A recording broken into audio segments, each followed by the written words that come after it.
আসসালামু আলাইকুম রহমতুল্লাহি ওবরকাতুহ।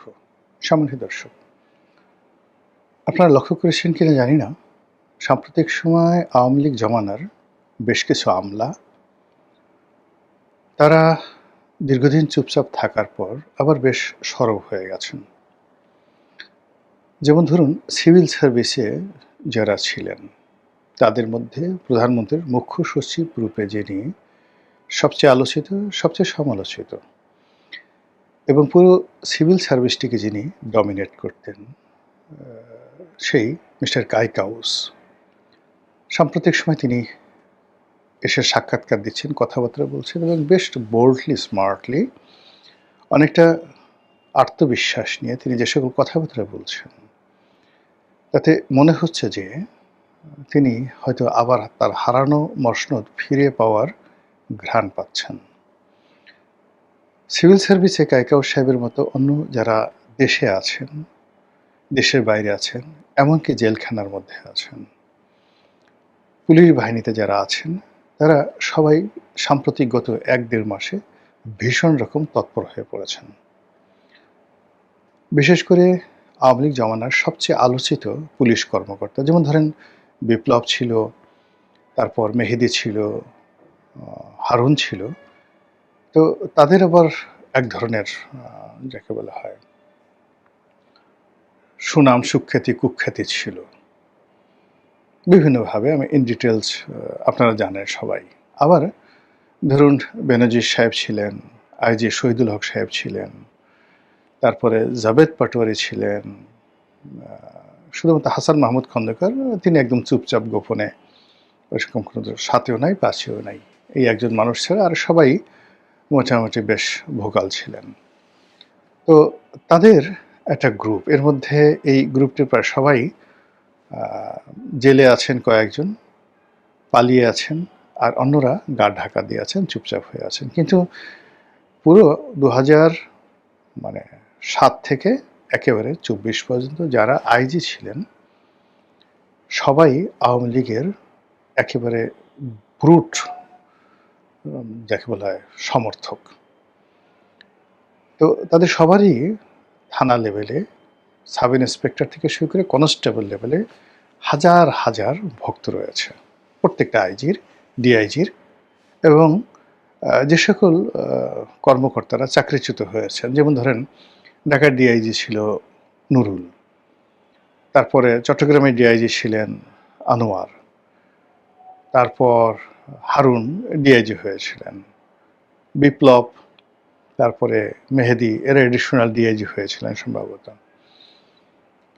এরপরে অন্যান্য যে সমস্ত কর্মকর্তারা এখন ভারতে চলে গেছেন, তাদের সবারই একটা ওয়াইড রেঞ্জ কানেক্টিভিটি ছিল এবং এখনও আছেন। তারা যে ভারতে গেছেন এই পুলিশের এবং সেনাবাহিনীর একটা চ্যানেল যে তারা মেনটেন করেননি, এটা কিন্তু বলা যাচ্ছে না। সাম্প্রতিক সময় তারা সবাই নির্ভীক এবং সাহসী, এবং তাদের যে তৎপরতা, সেই তৎপরতা সরকারের যে গোয়েন্দা সংস্থাগুলো রয়েছে সেই গোয়েন্দা সংস্থাগুলোকে রীতিমতো উদ্বিগ্ন করে তুলেছে। বিশেষ করে ডিবি মনির হিসেবে পরিচিত আওয়ামী লীগ জমানার সবচেয়ে একেবারে শেখ হাসিনার কাছের কর্মকর্তা, শেখ হাসিনার দুজন খুব কাছের কর্মকর্তা ছিলেন যাদেরকে তিনি অতিশয় স্নেহ করতেন। সামরিক বাহিনীতে ছিলেন জেনারেল জিয়াউল হাসান, আর পুলিশে ছিলেন এই যে ডিবি মনির। ডিবি মনির আমরা যখন এমপি হলাম, উনি তখন সেই মহানগর পুলিশের জয়েন্ট কমিশনার রূপে ডিবির প্রধান হিসেবে দায়িত্ব পালন করলেন। এরপরে একই সঙ্গে অনেকগুলো এই গোয়েন্দা সংস্থা, তারপরে কাউন্টার টেররিজম থেকে এডিশনাল আইজি হয়ে তিনি সবচেয়ে গুরুত্বপূর্ণ যে সেন্সিটিভ পদ এসবি, স্পেশাল ব্রাঞ্চ, সেই স্পেশাল ব্রাঞ্চের এডিশনাল আইজি হিসেবে সর্বশেষ দায়িত্ব পালন করেছেন। ফলে ২০০৮ থেকে বা ৯ থেকে একেবারে প্রধানমন্ত্রীর কার্যালয়, আইজির কার্যালয় এবং পুলিশের কার্যালয় থেকে ফিল্ড লেভেলে যদি সবচেয়ে প্রভাবশালী এবং কোনো রকম ইন্টারাপ্ট বদনাম, ওরকম ঘুষ দুর্নীতির বদনাম তার বিরুদ্ধে ছিল না। সাংবাদিকদের সঙ্গেও তিনি খুব ভালো সম্পর্ক রক্ষা করতেন, সাধারণ মানুষের সঙ্গে তার ভালো সম্পর্ক, সবার সঙ্গে হেসে হেসে কথাবার্তা বলতেন। ব্যক্তিগতভাবে সরকারের সিদ্ধান্ত তিনি পালন করেছেন, কিন্তু ইন পার্সন কারোর সাথে খারাপ ব্যবহার করেছেন, কারো ক্ষতি করেছেন, কাউকে মামলায় ফাঁসিয়েছেন, ঠিক ঐরকম বদনাম ডিবি মনিরের মধ্যে নেই। তো সেই ডিবি মনির সাম্প্রতিক সময়ে তিনি যে একটা সাক্ষাৎকার দিয়েছেন, সেই সাক্ষাৎকারে অনেকগুলো একাধিক সাক্ষাৎকার তিনি দিয়ে যাচ্ছেন। ফেসবুকে তিনি বেশ সরব, ইউটিউবে বেশ সরব এবং যে সকল প্ল্যাটফর্মগুলোতে আওয়ামী লীগের লোকজন কন্টেন্ট ক্রিয়েট করেন তাদের সাথে তিনি খোলামেলা অনেকগুলো কথা বলেছেন। সেই সকল কথায় শেখ হাসিনার ক্ষমতা হারানোর যে পূর্ববর্তী কয়েক মাসের কাহিনী, 2022-23 সালের কাহিনী যতটা খোলামেলা তিনি বলছেন, এটি বেশ চিন্তার বিষয়।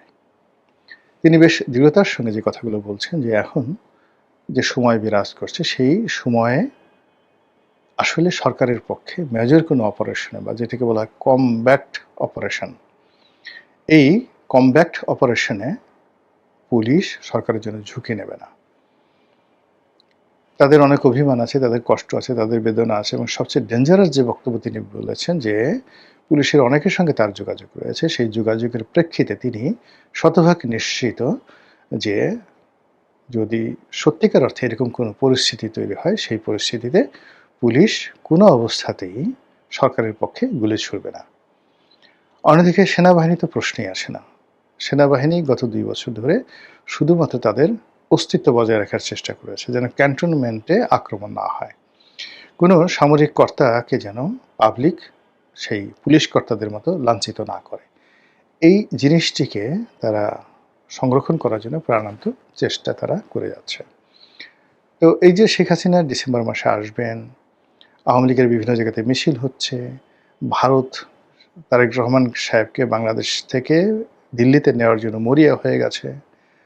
ইন্ডিয়ান মিডিয়া শেখ হাসিনার পক্ষে আর তারেক রহমান সাহেব এবং সরকারের বিপক্ষে দ্বিধার্সে প্রতিদিন যখন বিশুদ্ধার করছে, তখন এই যে পুলিশ কর্মকর্তা মনির সাহেব শুধু একা না, ধরুন এই মুহূর্তে ভারতে অ্যাট লিস্ট এরকম ইন্সপেক্টর থেকে শুরু করে এডিশনাল আইজি পর্যন্ত এরকম অন্তত পক্ষে 500 থেকে 1000 কর্মকর্তা এই মুহূর্তে ভারতে আছে।